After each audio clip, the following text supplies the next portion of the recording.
Yo, what is good guys, back here with another YouTube video, and in case you cannot tell by the title below, this video will be a video where I share my thoughts and opinions and story times meeting certain wrestlers. As you can tell by the title below, this one is a story time experience meeting Dana Brooke, multiple time technically champion if I remember right, within WWE through winning the 24/7 championship. And before I get started with my experience, one, if you have met Dana Brooke, would love to know what your experience was like down in the comments below. While you are down there, feel free to hit the like, subscribe, turn on post notification. Of course you don't have to if you don't want to, but it would mean a lot to myself if you did.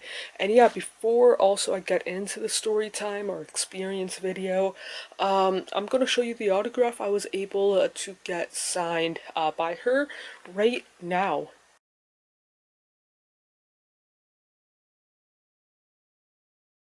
So yeah, that was the autograph I was able to get signed by Dana Brooke. It's just a blank white t-shirt, kind of deal and whatnot.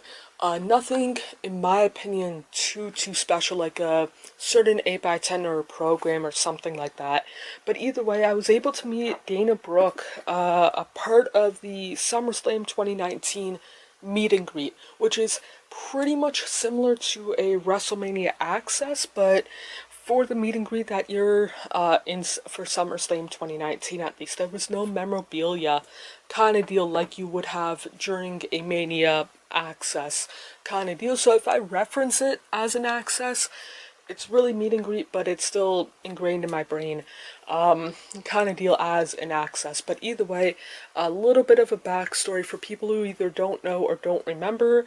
That weekend, SummerSlam was in Toronto, not too far away from where I lived, and whatnot. And there were, if I remember right, 4 Access sessions.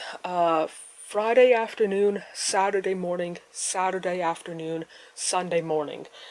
Kind of deal. I only went to the Sunday morning Access because that was the only full one that I was going to be in Toronto for.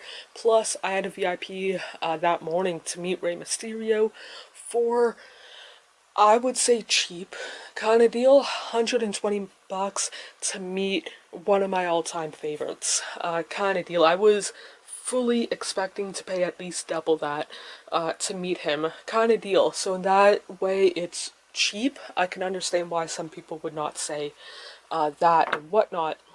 But either way, I got to the convention center about 7 o'clock in the morning because that Access session was from 8 to noon.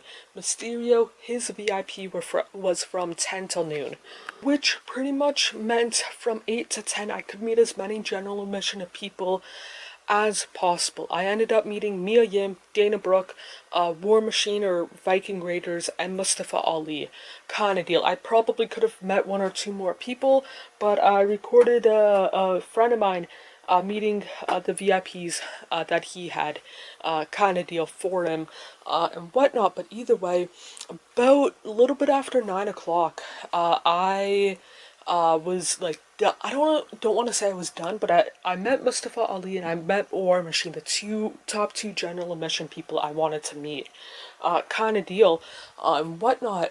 And I'm like, what do I do for the next hour? Walked around a little bit, seen that Dana Brooke had a relatively short line, kind of deal, probably like 25, maybe 30 people in it. So I figured, okay, this will take like half hour to meet her kind of deal. Ended up taking about a half hour, if I remember right, to meet her. And I, for that roughly 30 minutes, was thinking, what do I ask Dana Brooke kind of deal? Because whenever I meet wrestlers that I am not as emotionally attached to or I'm not the biggest fan of, kind of deal, like a War Machine, like a Mustafa Ali, I try and ask them something different kind of deal. And I couldn't think of anything until there was the person that stood in line right in front of me was meeting her, and she gave the fan gave Dana Brooke an envelope, said something like, hey, like, I'm really nervous meeting you. This is what I want to say. It's in the envelope," or something along those lines. And it clicked in my head that, hey, I could ask her about what hair dye she uses, because that is something different kind of deal, and whatnot. And in that half hour of standing in line in that queue kind of deal and whatnot, one thing I will fully admit that I give Dana Brooke that day massive, or to me massive props, is that there was this young like child and parent, or I assume parent child was like 8 or 10. The other person with them was over the age of 18, kind of deal. And she talked to the 8-10-year-old, and then she would talk to the adult kind of deal, where most people, just based off what I've seen, would focus more on the child and would say, "Hey, how are ya?" to the adult, and then back to the child. She spent about 50-50 with both of them, which at the time I was 25 years old, I would have appreciated that from both aspects of like the child and the parent or the cousin, the sibling, whatever, kind of deal. So yeah, wanted to bring that up, kind of deal. But when I asked her about the hair dye, she was like really caught off guard when I kind of brought it up to her, and not caught off guard in a bad way, but it's like, "Oh, you want to talk about hair dye? Like, yeah, I would use this, but my hair is like naturally like lighter, and for your hair, I would recommend this kind by this brand," which I, of course, like 4 years later, forget what it's called, which I should have, in a way, recorded that interaction way I would know, kind of deal, and whatnot, because she has lighter hair than what I have, kind of deal, and whatnot. And I figured that how many people have asked her about hair dye, and when I say hair dye, she has part of her hair dyed, kind of deal, as you could tell by the thumbnail, and whatnot. But yeah, talked to her, took the photo, she signed the t-shirt. She, if I remember right, it was either her or Mia Yim, asked, "Oh, do you plan on getting more signatures on this?" I'm like, "Yeah, one day," kind of deal. And I'm pretty sure it was Dana Brooke. She's like, "Oh, that's cool. Really, really cool idea, and whatnot. I hope you get more signed." And I'm like, "Thank you. I hope you have a good day." Then we took the photo. Then I thanked her again for being so chill. She's like, "Not a problem. Have a good one." And I'm like, "You too." Grab the t-shirt, grab the receipt thingy with a not QR code, but the code you could get to get the professional photo, which you see, kind of deal. And honestly, it was worth that half-hour wait. I know that asking a wrestler about hair dye is not necessarily the number one question to ask them, but again, for myself personally, unless they're like a Mustafa Ali, where I'm legit marking out in front of them, or War Machine, where again I'm legit marking out in front of, I try and ask them something that either one, they never got asked, or two, very rarely get asked, like hair dye.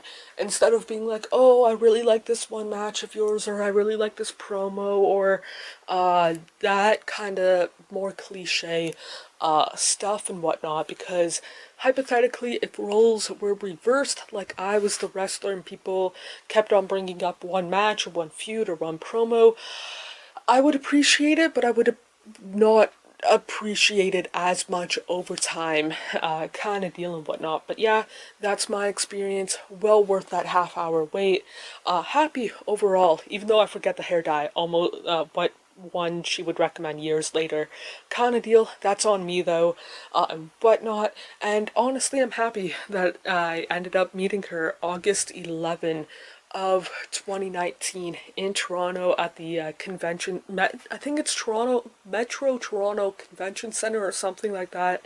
The convention center near Air Canada Center. But yeah, that's it for this one. Feel free to let me know your experience meeting Dana Brooke, either in the comments below or on social media. You can find the links to those in the description below. More importantly, hope you guys are doing okay mentally, emotionally, and physically.